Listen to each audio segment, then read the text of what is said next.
Good morning, everybody, in the heart of Big Ten country where football is coming back October 24th. I think that's in honor of my mother who passed away a few years ago, and that is her birthday. And she loved Michigan football, and it's going to be our year. Okay, maybe not. We're throwing all of our quarterbacks to the wind, but it is going to be a great year. We're going to have a great day. We're talking residuals today. We're talking about the maximizing and optimizing and making sure we make the most of lifelong residuals. All this on the High Five with Danny and Brian, and let's get started. The time has come, the questions are said, opinions hide, discussions are led, a show about nothing and everything, it's all the same, but that's what entertainment sales and marketing. Time for the high five, we've got it all covered. It's time for the high five, we've got it all covered, yeah. The high five. That's right, everybody. It is time for the High Five, and I am going to be joined by two of the best looking men, and then I tag along, tagging by my shoestrings, making sure that we get everything together. And on the screen now, we have in the center, and as I center myself into my camera, the man who's, dressed up today, buttoned down. It's a Friday. It's a feel-good Friday. It's a frenzy Friday. But Mr. Brian Linke, how are you? What's life like in Warsaw, Indiana, and the heartbeat of really good, Nate. Florida Thanks State for country? asking. I actually have to go see a merchant today, one of my biggest, and I'm going to try to fool him like I've been fooling him for the last 5 years into thinking that I'm something that I'm not. But it is what it is. You got to dress the part. Yeah, Absolutely. He's looking I actually good. have to speak. I actually have to speak at their board meeting. I do it once a quarter, and I don't know. Somehow, some way, these people are actually like paying attention to me. I'm not really sure.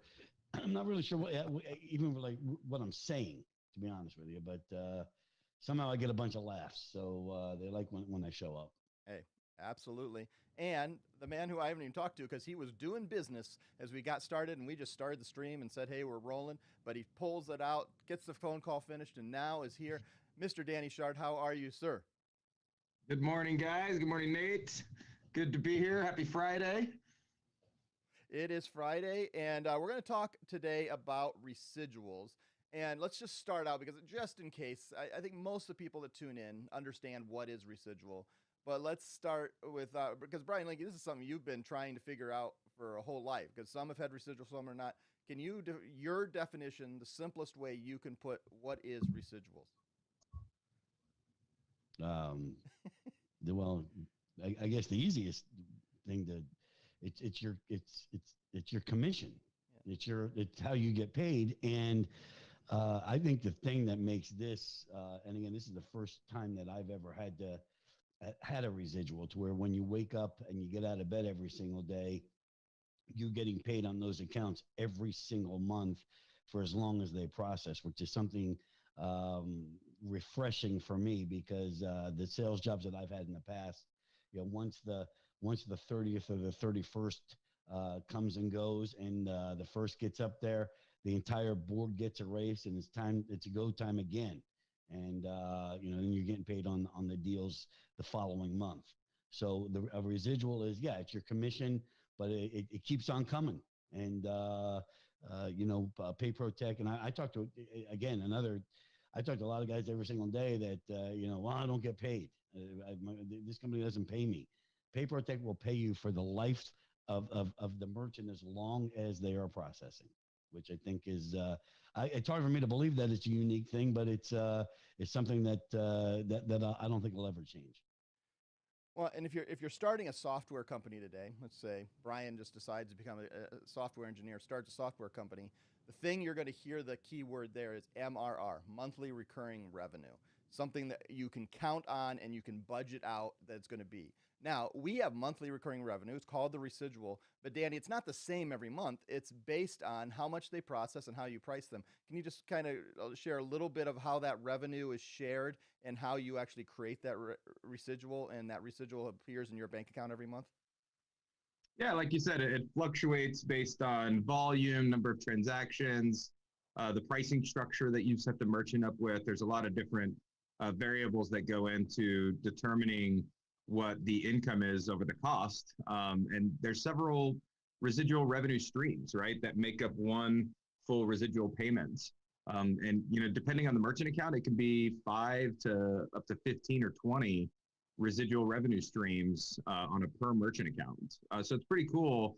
Depending on how the merchant's set up and all the features that they need and the systems that they need, there can be several different revenue streams to build up the revenue per merchant.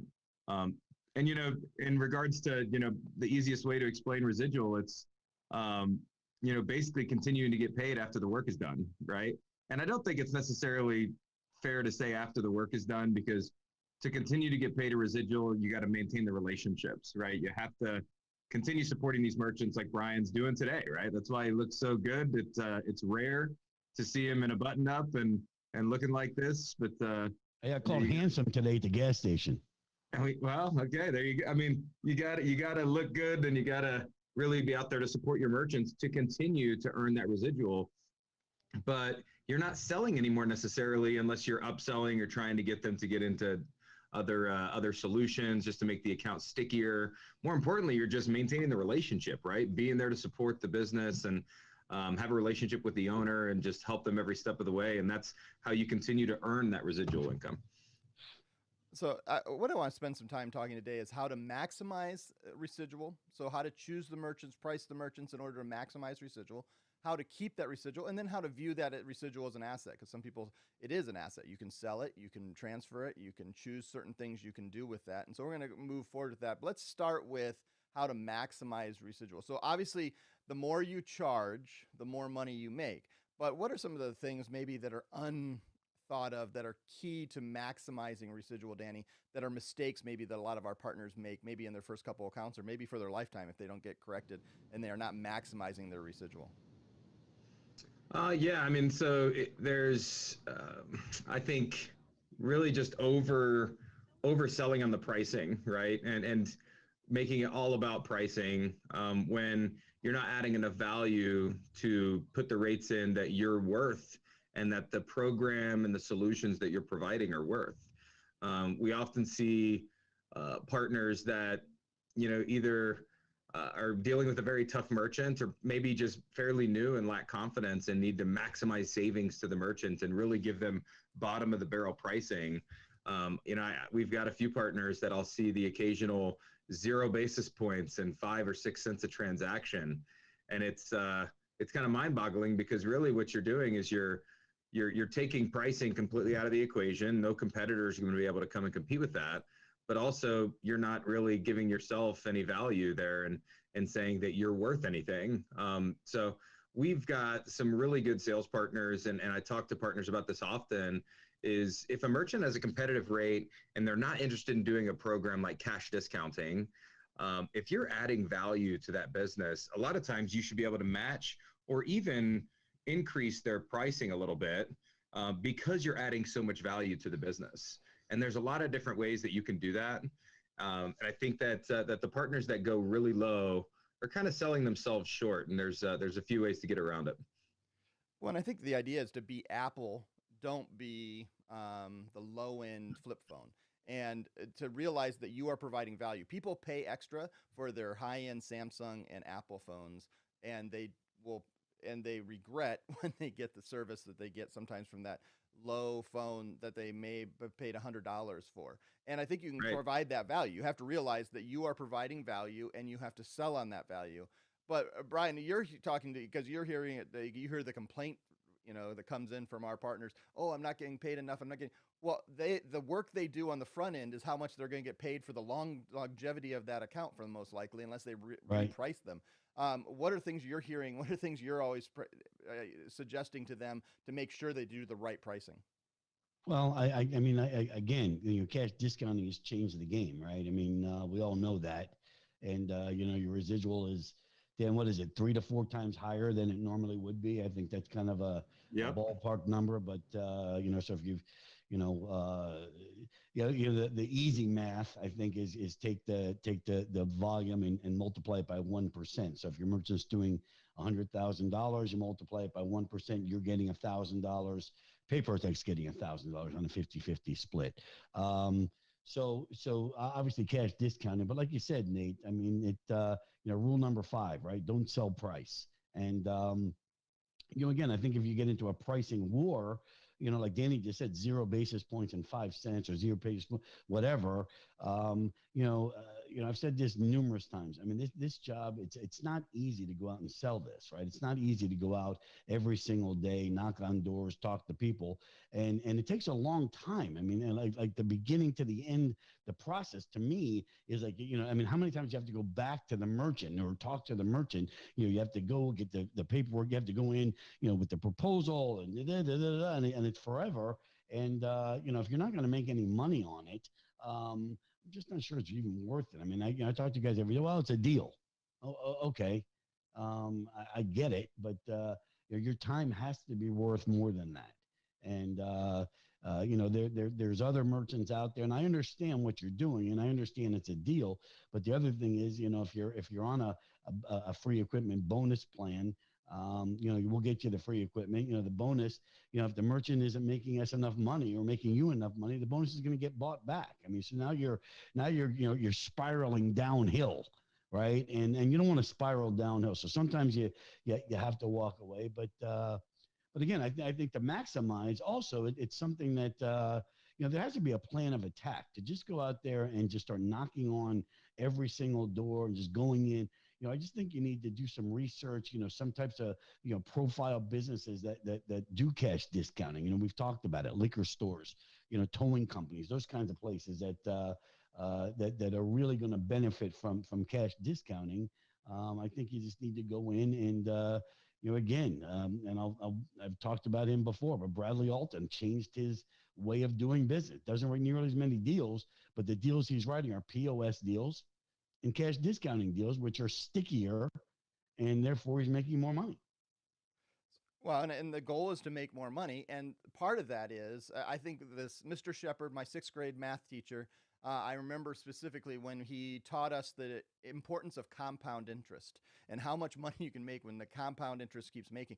Well, there is a compound interest, it's not interest per se, when it comes to building a merchant accounts, building a portfolio, building a residual with a company like Paprotech, because the more merchants you put in, it just keeps compounding. And so if you do 5 merchants a month, it keeps growing. Danny, how important it is to keep adding new merchants, a variety of different types and sizes, so that your residual grows and you see that compound interest. So you start with 5 in the first month, and you add 5 and then 10, and then maybe that 10 becomes 14 and then 24 and then 30, and it just keeps growing, and that residual grows. How important is that? Yeah, it's massive. And I think if anything, COVID has been eye-opening to all of us and to a lot of our partners where, we've got several groups that were fairly vertical specific, right? So they might board a lot of nail salons or a lot of restaurants. And obviously, whenever COVID hit back in March and April, those industries were severely impacted, almost to a complete halt. One of our better partners focuses mostly on dentists, and that went completely to a stop there for about 30 to 60 days. And I think it taught us all a really valuable lesson, right? I mean, you can't have all your eggs in one basket, but, be versatile, have a lot of different verticals that you're approaching.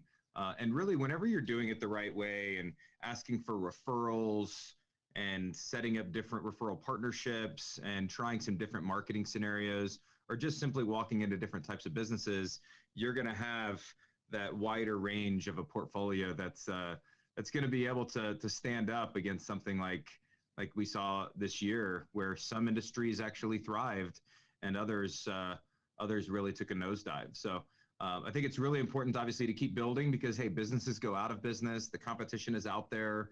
And they're really going after your merchants every day, right? So you got to continue bringing on new business. You got to be looking at all different types of businesses and really just expand your offering to cater to a lot of different merchants so you can build a solid portfolio. And we're seeing this more and more, that really some of our best partners, and see if you agree with this, Danny and Brian, some of our best partners are more tortoises than they are hares, because we see a lot of our partners jump in, they'll do 15 accounts in the first month, and then no more accounts. And then that residual basically will stay the same unless one of their merchants gets really successful or wildly changes in how they bring in revenue.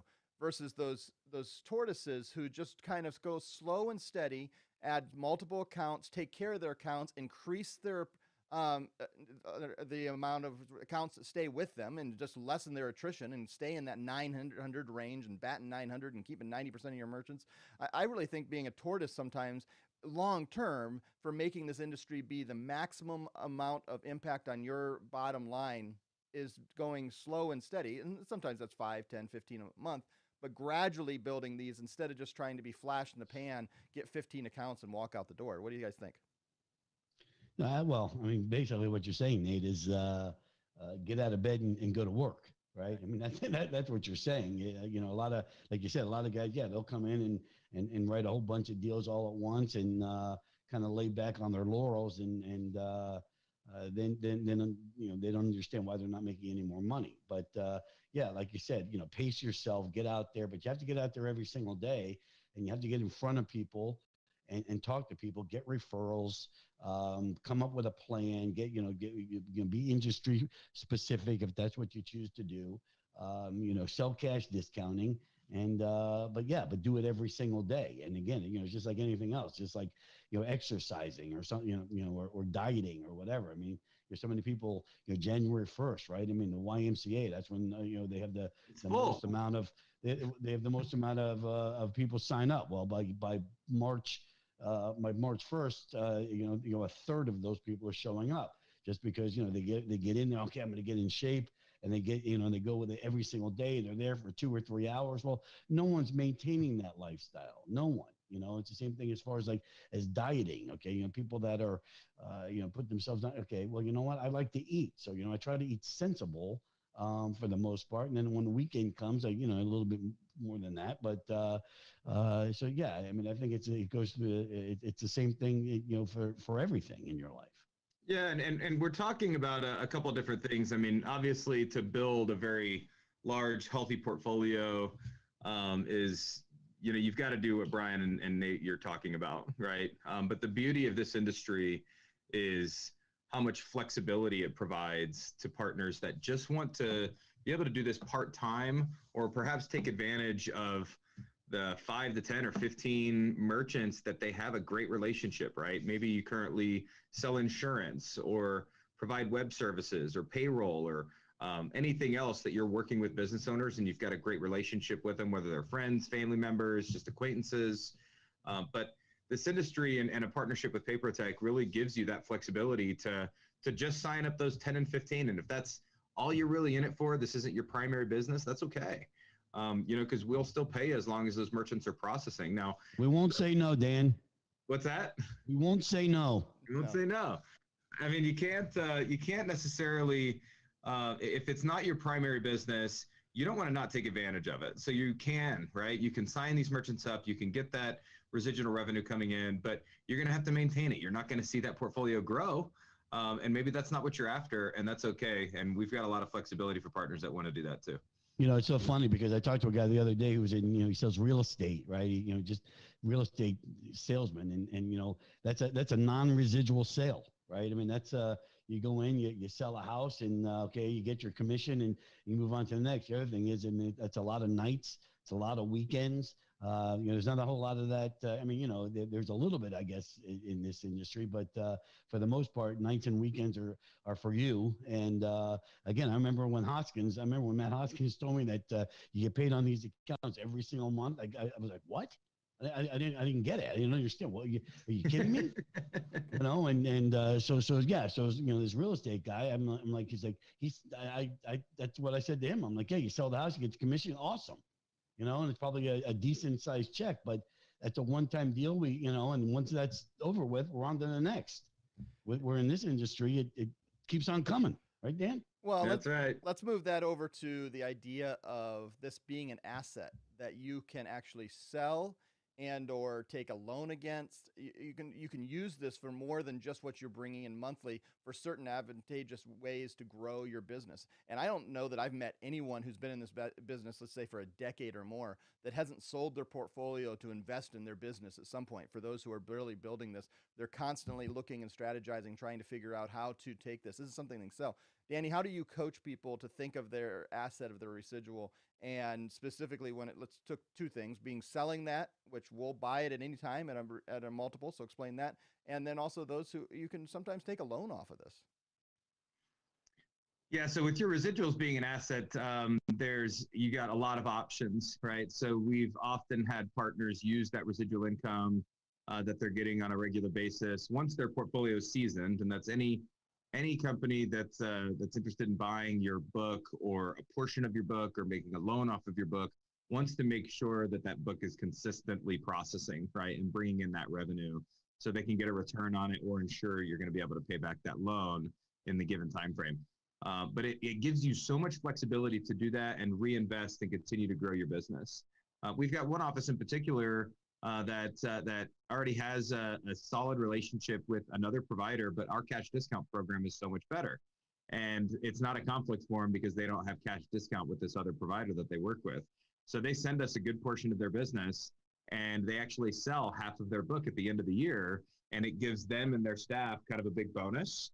They still maintain half of their residual book to continue to grow on, but they get a big bonus and kind of a big commission there at the end of the year. They use that to continue building their portfolio with us as well. There's just a lot of options. When you're looking at selling a portfolio, I'm not really a fan of it unless you're really just kind of done and ready to go to the Florida Keys or something like that, right? Because what's better than if you're done selling and you've got great relationships with your merchants and you can maintain that book and you've got them with good programs, you're going to continue to get that residual forever, right? As long as you maintain those relationships. If you just want that one quick buyout, you're going to get anywhere from a 25 to a 30, usually between 20 and 30 multiple on a buyout, which is very good. But, 2.5 years later, you're like, wow, I really wish I still had that residual income. And Brian and I have these conversations often with partners that see that quick money and that higher dollar amounts. And yes, I need it, but the long term is it's just not a good decision. So I think if it's used wisely, it's an asset that you can use to continue to build, continue to grow, but always sell and get a really good buyout at the end. Have some confidence in yourself. I mean, the thing is, people, the agents that we have that do that, and again, I don't know what's going on in their personal life and things like that, and there may be a good reason to sell your portfolio, and I'm not against it at all, but nothing is that bad. So if you can sit back, don't rule number one. Don't panic. Don't panic. Don't panic. And get yourself through it. You can get yourself through it. You have some confidence in yourself to get yourself through it. And if you can do that, you'll be happier, like Danny just said, in the long run. 2.5 years later, sure, that big lump sum of money is a great thing. But I'm telling you right now, if you can keep your merchants happy and keep them processing, that residual is nice. So let's close up with this last question on the residual, and then we'll do our hero of the week, and we'll get going into this weekend. But with a residual, what do you think is the number one thing that will help accelerate it? Is it focusing on higher volume merchants? Is it focusing on what's one thing will give it the biggest boost if someone's just saying, I want to focus on just really growing my residual for the next X 6 months? What would be one thing they could focus on that would really help them do that, to grow that residual, to see that monthly, that bottom just continue to grow? How about this? Submit a bunch of deals, come to Brian Linky or Danny Shard, and look for a higher residual split. There we go. I like that. How about I mean, and that's the other thing too, is that when I'm talking to these agents, when we're talking about different residual splits and programs and how it works, when guys aren't interested at all in bonuses and free equipment, those are my favorite ones. Right? Because, we're looking at a higher residual because all they're interested in is making money. They could care less about the $300 or the $500. They could care less about the 12 times or the 14 times true up. They could care that they'll buy the terminals at $159, whatever it is. Okay. They don't care about that. What they care about is the higher split. And Danny and I are believe me, Danny Shard you turn in, a bunch of deals, and month after month after month, trust me, he will come to you and say, hey, why don't we put you on a higher split, right? But we, in order to do that, you have to go sell some accounts. You can't, again, you can't come to us and say, hey, you know what, I need a higher split, and you haven't sold anything yet, which is something that we deal with on a daily basis. Yeah, and I mean, whenever you're with our program, we've got some of the lowest buy rates in the industry. We don't pad interchange, as low as 1.5 cents a transaction. We've just give a lot of flexibility, and our buy rates don't go up based on our splits, right? So a lot of folks are just fixated on, well, I can get an 80 or a 90 over here, when in reality that's more equivalent to a 50 or a 60 with the inflated buy rates that they have. So it's always something to look at it, not be fixated on a percentage. But one way, and it's going to be obvious for everybody listening, to grow your book quickly, cash discounts all the way, right? And even, of course, going after higher volume merchants is going to help, going to help that grow quicker. But Nate, you and I did a video or a meeting or a video or something a couple of years ago, and it was really when cash discount was starting to take off.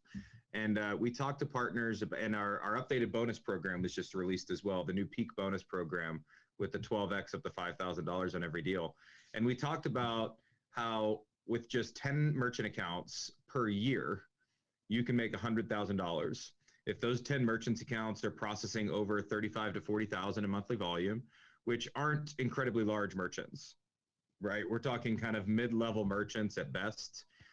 You're going to make $100,000 a year on just 10 accounts by doing cash discounts and merchants doing, over 35 or 40,000 a monthly volume. That's you don't have to go out and sell 70, 80 accounts anymore to make that kind of money. That's right. And you're exactly right, Brian, because before cash discounting, when it was a race to the bottom, you'd be lucky to sell, 100 accounts a year and make that.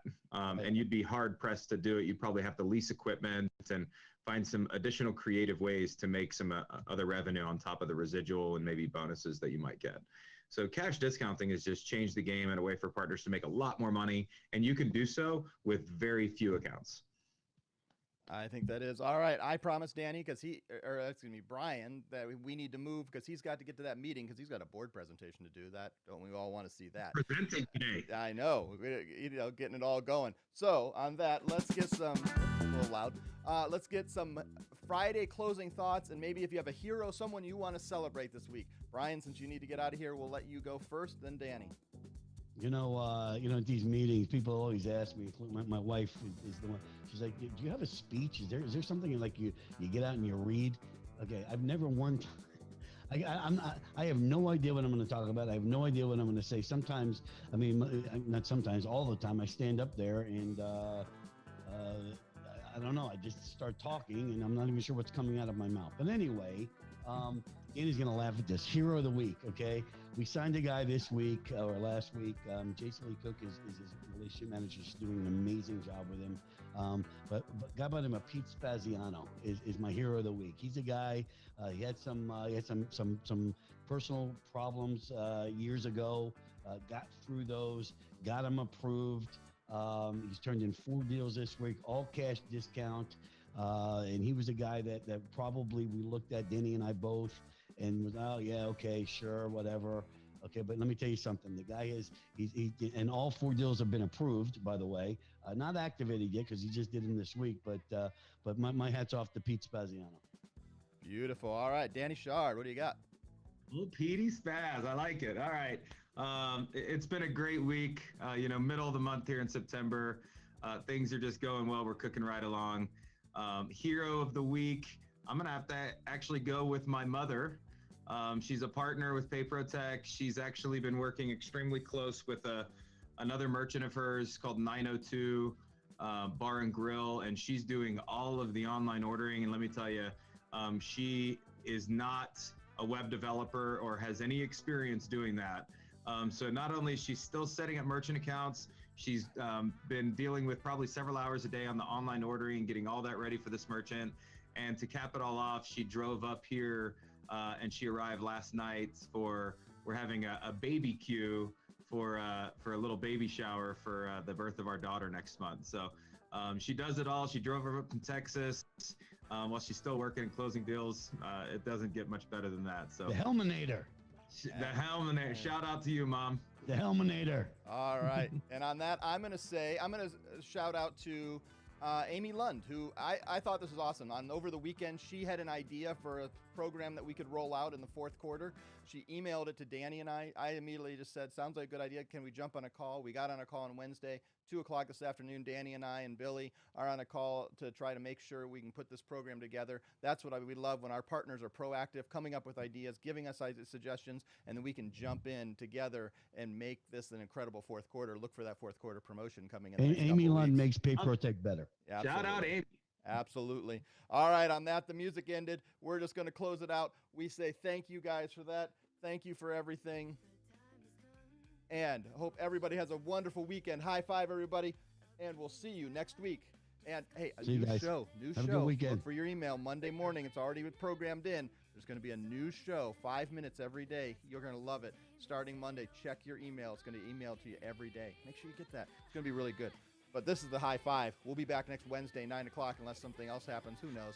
We're always here. Thank you, guys. We'll talk to you later. Have a wonderful day. This is the High Five. See you next